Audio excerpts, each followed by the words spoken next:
Hi, this is Curt Verone, and welcome to another edition of Fire Law Vlog. With me, I have my colleague and good friend Bill Maccarone, and we're getting ready to deliver our next FLSA for Fire Department session next week.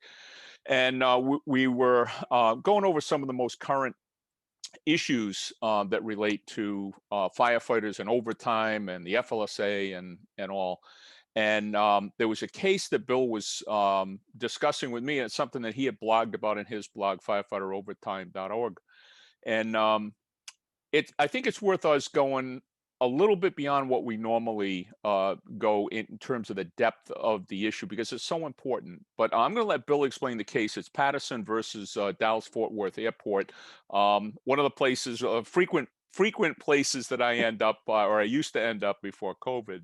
But at any rate, Bill, tell us about the case and what the issues are. Sure, absolutely. The case comes from the Northern District of Texas, so it's a federal court case in Texas, and it involves a paramedic or a former paramedic, Doug Patterson is the gentleman's name. And basically, he filed suit back in, I'm looking to see, February of 2018. He filed suit looking for overtime because basically the fire department was classifying the paramedics down there as firefighters, and they were utilizing the FLSA's 207K exemption, which in layman's terms, no overtime after working 40 hours a week. You have overtime after working more than 53 hours in a week, or up to 212 hours in 28 days, which that's a whole other. Yeah, let me just for the listeners, if you're not familiar with the FLSA, this is going to be more of an advanced session. So it's something that we can't go back and kind of fill in all the gaps in people's knowledge. If you may want to consider, we got a class next week coming up on the details of this. Is really going to be kind of advanced. So yeah, I'm sorry to skip over. No, I have to kind of bridge that because you're absolutely correct. Yeah, you're right. We try, but this is one of those areas where we could end up spending the entire thing just talking about the 207K exemption. So back in 2018, Mr. Patterson, his attorneys on his behalf made a couple of arguments. And the first argument was that they were not paying the paramedics like Mr. Patterson overtime as required by the FLSA. The second argument was that they were not including some of the incentive pay or the bonuses that paramedics received from their employer, from Dallas-Fort Worth Airport. They got a bonus for being a paramedic. I guess they got an additional bonus if you had a bachelor's degree, things along those nature. They were not including those bonuses in their regular rate for overtime. So, which is a very common argument. I mean, we see that's those the regular cases rate. Almost that's the classic regular rate challenge. Exactly, regular rate 101. That's absolutely the case. So that was back in 2018. So it was Mr. Patterson by himself filed the lawsuit. Shortly thereafter, about 15 or 16 other paramedics that worked with him joined onto the lawsuit eventually. And basically, what happened as the case moved forward, both sides in litigation like this, they'll file motions with the court to have the case decided without a trial. Basically, the plaintiffs and the defense will file motions to basically have summary judgment, bring it forward to say that, listen, these are the facts, and we win just based on the facts. There's no need to have a trial. It's very common in this type of litigation. So back in late September 28th to be exact, there was an order and opinion from the court regarding the first such argument. Those summary judgments came forward before the judge. And the judge made, it's not a surprising decision, but it's a very important decision where the argument regarding the regular rate, that's going to go to trial. So the judge really couldn't, that was a question of fact. There was too much involved there. But the question as to whether or not Mr. Patterson and the other 15 or 16 paramedics were indeed 207K firefighters, or the airport was able to claim the 207K exemption for the firefighters, the judge came down as a matter of law and said no, that they did not meet the definition. They did not meet the definition of the 207K firefighter. Okay, so this comes down to who is a firefighter, who is not. Yes. Right? Is that absolutely? So simplify it down. Go ahead. And the irony is that it starts to get gray because they are firefighters. They're trained. They have, they were trained. They were firefighters. They're also medics. They worked in a fire station. So there's a lot of facts that matter, a lot of factors that matter. And what the court did here and the judge did here was she examined the definition that's required to become to be able to claim the 207K exemption. That definition is found at 203Y in the FLSA. The judge really took the facts that were presented, the undisputed facts that were presented, applied that standard, and at the end of the day, the judge came down with a ruling to tell the fire department, you cannot claim the 207K exemption for these folks. Therefore, you're going to owe them overtime for all hours worked over 40 every 7 days, and no 207K exemption. So Okay, so it's let's a kind big of decision. it is, and so let's kind of distill it down. You know what a firefighter is. I know what a firefighter is. Okay, what does the FLSA consider a firefighter? Well, yeah, well, in order to meet that definition in the FLSA, there's a What is definition the definition? 203Y, The and the 203Y definition is definition. Okay, so let's. 203Y. I'm going to put that up on the screen, and we'll include a copy of this also for. I'm sorry. Here, let me. Yeah. We'll include a copy of this in the link that accompanies the vlog as well. Okay, so hopefully you all can see this. I've got a couple of screens here. So, Yep. but Bill, go ahead. Walk us through the 203Y definition here. Absolutely. There's several parts to this definition, and this is why it's so critical to look at all the parts. First of all, they call a 207K firefighter an employee engaged in fire protection activities. That's kind of a terminology, an employee in fire protection activities. So first of all, you can be a firefighter, paramedic, EMT, rescue worker, ambulance personnel, or even a hazmat worker. So you can be, titled that type of, you have that type of job title and still be a 207K firefighter if you meet these questions. And the first one is you have to be trained in fire suppression. All right, so you have to have training in fire suppression. You have to have the legal authority and responsibility to engage in fire suppression. And that's something we'll be digging down deeper in the coming few minutes here. Basically, you have to have that. That's the second key. Then the third one is you have to be employed by a municipal fire department. This is not an option. If you're a private organization, you cannot claim the 207K exemption. So that's right off the bat. First, 207K 101 tells you have to be a public agency in order to utilize it. And then there's the second part of the definition where you have to be engaged in the prevention, control, extinguishment of fires, or response to emergency situations where life, property, or environment is at risk. The key part to that second component in the definition there, that is designed to catch the paramedic. That truly is designed to place a paramedic, place a firefighter / paramedic who's assigned to an ambulance, whose basically primary mission is, providing EMS to civilians and whatnot. That will place them within that 207K definition. 203Y definition, which places them within the 207K exemption. So it sounds like we speak in a different language. I understand, but it all boils down to overtime. It all boils down to whether you qualify for the exemption, and if you qualify for the exemption, you have to meet these requirements. Yeah. Now, so there's two parts, and this is, I think, where a lot of people kind of go sideways on it. There's two parts to this engage. You have to have the legal authority and responsibility to engage, but then there's this second engaged in, and that's really what you're talking about, that the differentiation between those two parts of engaged. Absolutely. And if you look at the second part of that definition, you basically, you can be assigned to an EMS unit, all the time, constantly responding to EMS calls. However, you have to have that legal authority and responsibility to engage in fire suppression in order to meet the definition. So, all right, so let's go back to the case. How did the judge? Yeah, you're saying absolutely. the judge concluded that they did not. These Dallas-Fort Worth firefighters didn't meet the requirements of this 203Y. Why not? Exactly. Basically, because they had no legal authority and responsibility to actually engage in fire suppression. That was what the judge's decision. And what the judge examined and what the judge looked at in order to make that determination was primarily one thing that was, and I'm going to read it just because it was, I don't want to get it wrong, but it was. Yeah, we don't want to be misquoting federal judges. Exactly. They might read. They might be logging on here. You never know. And as there's a number of factors, and I jotted down a couple, and we'll go through them briefly. But basically, towards the end of the decision, basically the judge states that perhaps most importantly, the SOP setting out the procedures and responsibilities. This is for those medics that were assigned to the EMS units within Dallas Fort Worth, made no reference to fire suppression, nor is there any evidence that plaintiffs will be disciplined for failing to engage in fire suppression.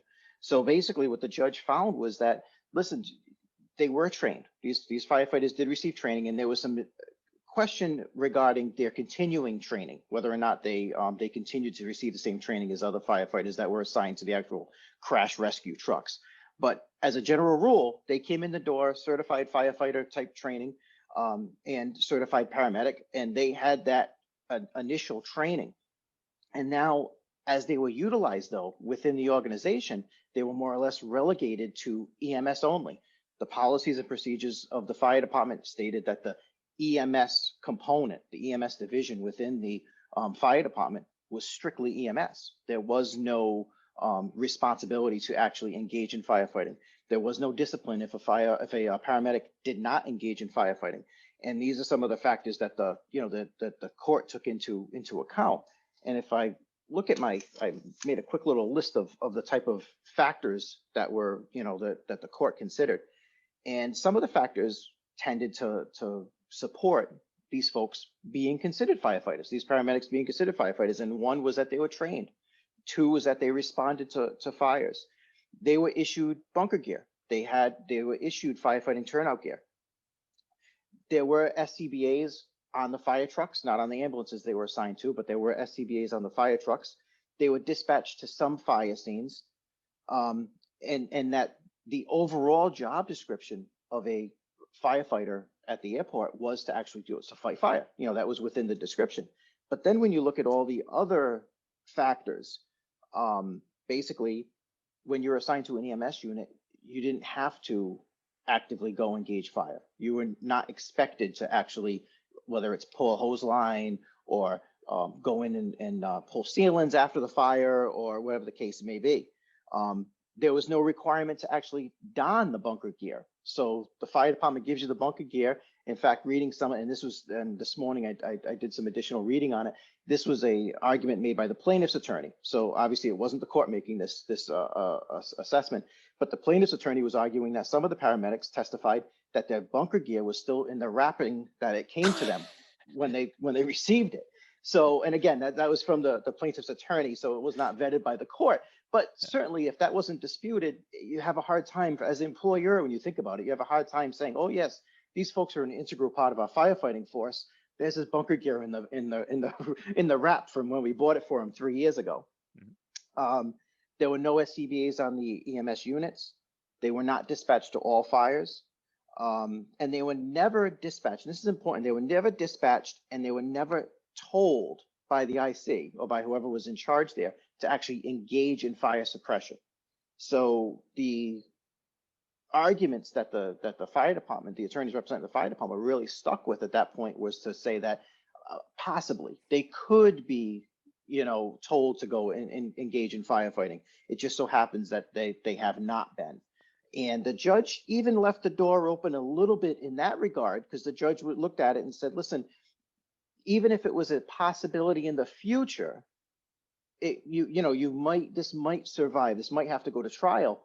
But then the judge looked at all of the rules and regulations, the SOPs of the organization, and it just didn't fit.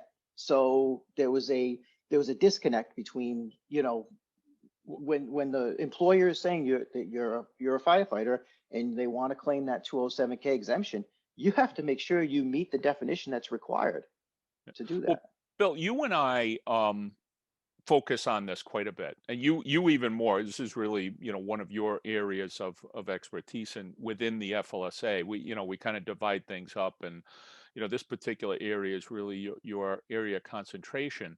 And a federal judge may have one or two cases like this over the course of his or her career. An attorney may have a case like this once or twice, in their typical attorney, not a firefighter attorney.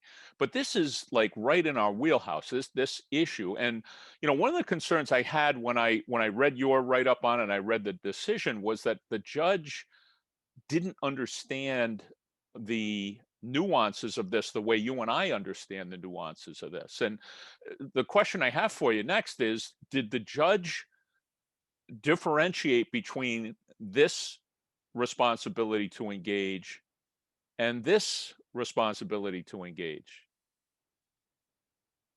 Not Did she direct, recognize that there's two parts to this?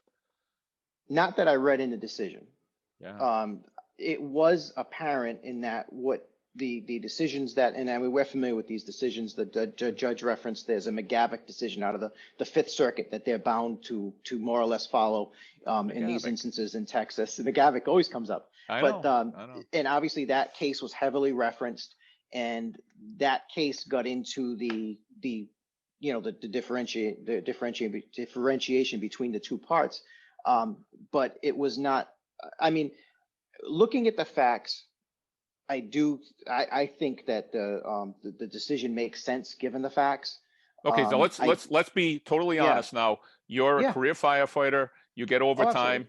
You get overtime, and you want to see these brothers and sisters get overtime. Okay, so let's be honest. Okay. Yeah. Well, now that aside, that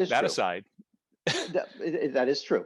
However, when you look at it, if all they had to do was to have SO, and personally, on a personal level, I think just by putting something in an SOP doesn't automatically make it the policy, because you have to follow it at that point. You can, and we discuss this all the time. We talk about policies. Policies are great. You can have the most the most comprehensive policy book around. If you don't follow it, what's the use in having it?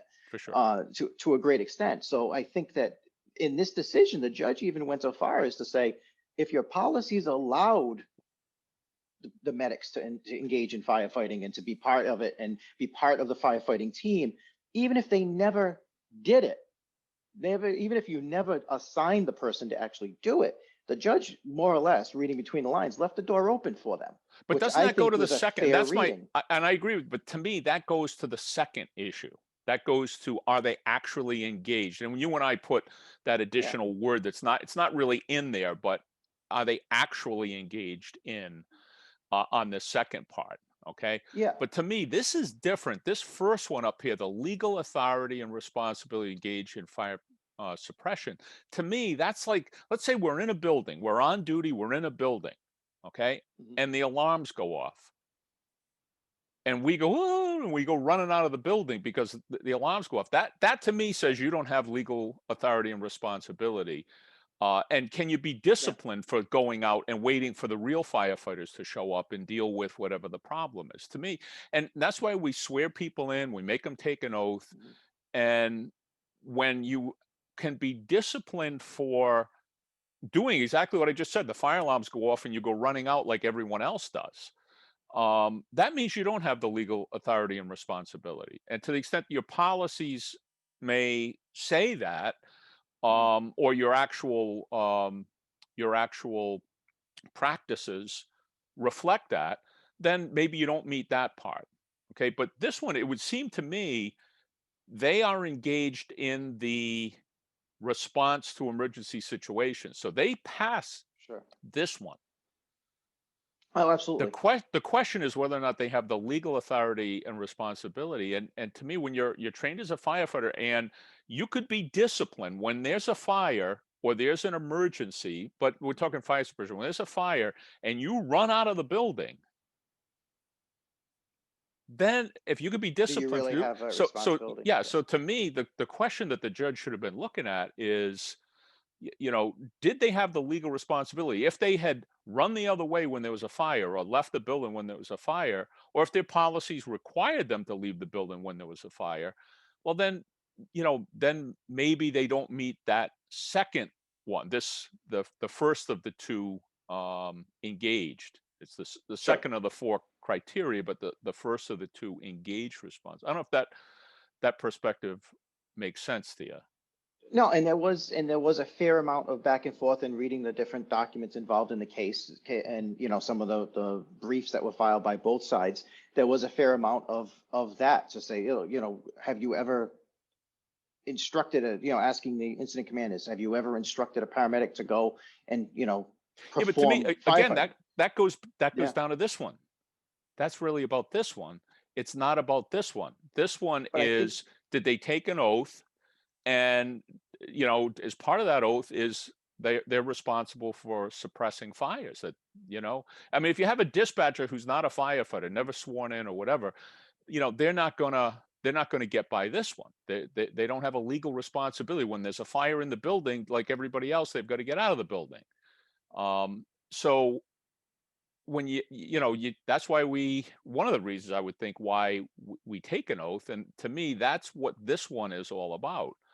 Um, that's not the majority of courts that have examined this, though, to right. varying degrees, because there are different parts of the country that look at this a little more critically than Sure, others. sure. And the majority rule has been, or the majority, the stance that courts have taken is that legal authority and responsibility means that there has to be some true responsibility to engage in fire suppression.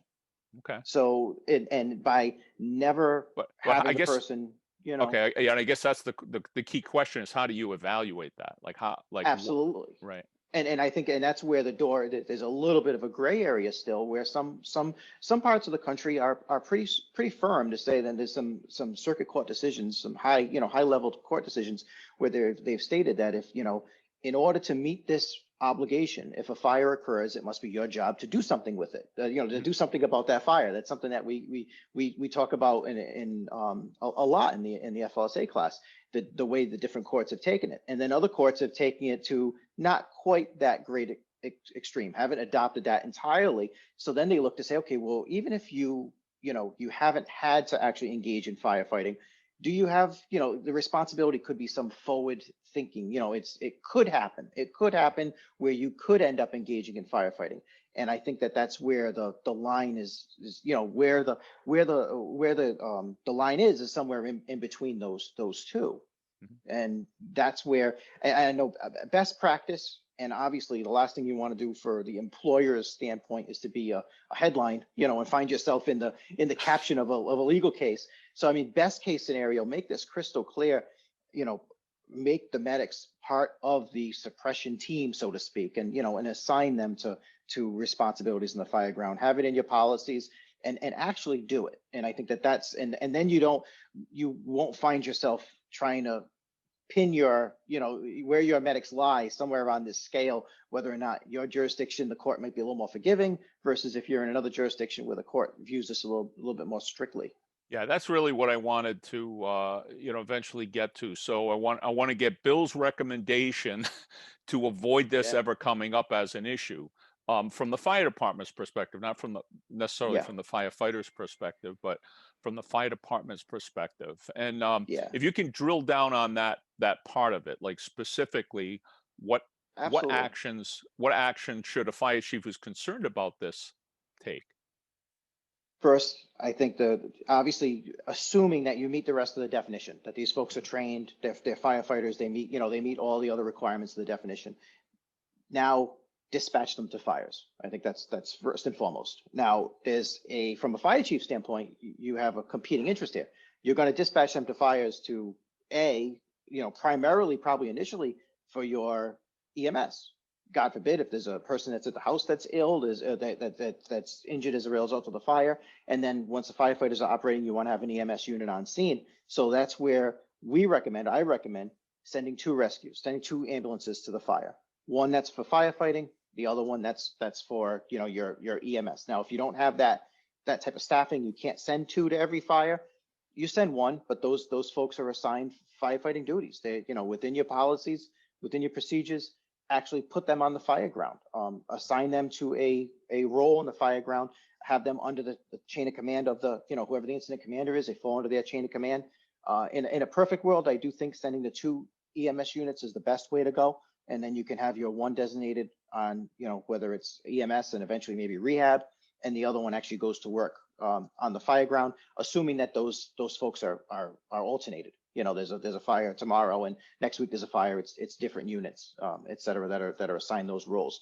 Another key part, if it's possible, and a lot of times there are restrictions on this, whether it's collective bargaining or et cetera, would be to alternate or to put your medics that are assigned to your EMS units onto the fire trucks for shifts here or there, back and Oh, forth. rotate personnel. Rotation, Okay. exactly, rotate them through. There's an opinion letter that's available from the DOL where basically it paints the picture of what is the perfect 207K firefighter, what meets the definition perfectly. And these are some of the factors that they bring up. Obviously trained, obviously the responsibility, because you're going to be from one shift to another, they could find themselves on the engine or ladder company or on the EMS unit.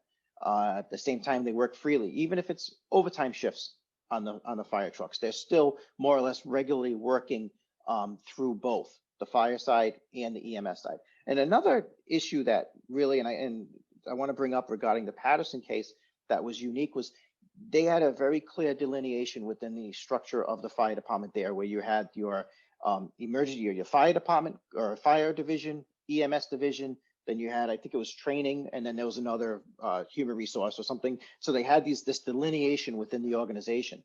And when you delineate between fire and EMS, and then there's a strict delineation, there's really very, there's no crossing over. Is that a between the chain of sides. command issue? So the EMS units report to an EMS chief. They don't report to a line chief? I don't think they did in this instance. I don't think it's that big of an organization. Okay. It was just internally that there Well, was almost two DFW is a pretty paths. big place, and that's It could but, yeah. could be, but it didn't appear off the Okay, off so the that's face not was the key issue. thing. Like I know there's I don't think it is. places where EMS, they have EMS supervisors, and the EMS units report to the EMS supervisors as opposed to the fire, battalion chiefs or district chiefs. These come down, a lot of times these cases come down to factors, and there are factors that support one side and factors that support the other side. I And hadn't noticed that. very infrequently is there one factor that is so heavy that it just defeats that there's only one factor, and because of this factor, the decision is made. I think that chain of command, there could be an argument to be made that if there's a separate chain of command, and that the folks that the EMS the paramedics / firefighters report to, they don't have firefighting experience, and they're never going to assign you to do any sort of firefighting activity. That's certainly a heavy factor towards not being eligible for the K exemption. But I don't think it's more than any other factor. The biggest key is to integrate the EMS folks into the organization, and to have them as part of that firefight, for lack of a better, part of that team that goes and engages the fire. There's nothing that they don't have to get a fire every work period. If you ever run of fires over the course, it's getting to be the time of year where you start to see some, more frequently you're seeing fires, and just so happen that you notice that ambulance 5 hasn't made any of the fires for the last couple of months because they have been at hospital or whatever. That doesn't kill the exemption. It's really it's bigger than that. It's not as day to day as that. It's more or less, it's how the organization is structured and the responsibilities once there is a fire of the individuals. Excellent. So, all right. Well, Bill, any final thoughts as we wrap it up? And again, I'm excited about next week, our FLSA class, and just going through all the material again. And I'm glad we had the chance. But anything you want to say to kind of wrap it up for us? No. Well, this is just one thing, just so everyone's clear. This is still pending. This case is still pending. I want to make sure that that's understood. The only issue that was resolved, well, there's a couple issues that resolved at that summary judgment stage. It was they still have to basically argue, for lack of a better term, they still have to litigate whether or not those incentives belong in the regular rate. And they're still going to have to, imagine, figure out the damages, because assuming with this decision, there will be some damages, and they're going to wrestle with all those factors. So there's still more litigation to go in this one. Yeah, but the big point here, and the big point of this, this vlog is that 203Y definition is critical to understanding whether or not a firefighter is going to qualify for the 207K exemption. And there's 4 key points here to the 203Y definition: trained in fire suppression, legal authority and responsibility to engage in fire suppression, employed by either state, county, or municipal fire department, and then how we phrase it is actually engaged in the prevention, control, and extinguishment of fires, or the response to emergency situations. And that, I think, is a little lesser. It's a little easier for most fire departments to Yeah. meet than the first of those engage uh, requirements. That one, reasonable minds can differ, as you can see with Bill and I on this. It's a closer call. And again, I'm Yeah. sympathetic to judges who maybe they've handled dozens of FLSA cases, but they've never handled a fire case. Lack of familiarity with, maybe our overindulgence in this, our over studying and reading extra into this, because this is something that we deal with all the time. So, but at any rate, Bill, any more final words? Or all No, right, I'm well, good. that's going to Looking wrap forward it to up. next week as well. Yeah. All right, well, that's going to wrap it up for another edition of Fire Law.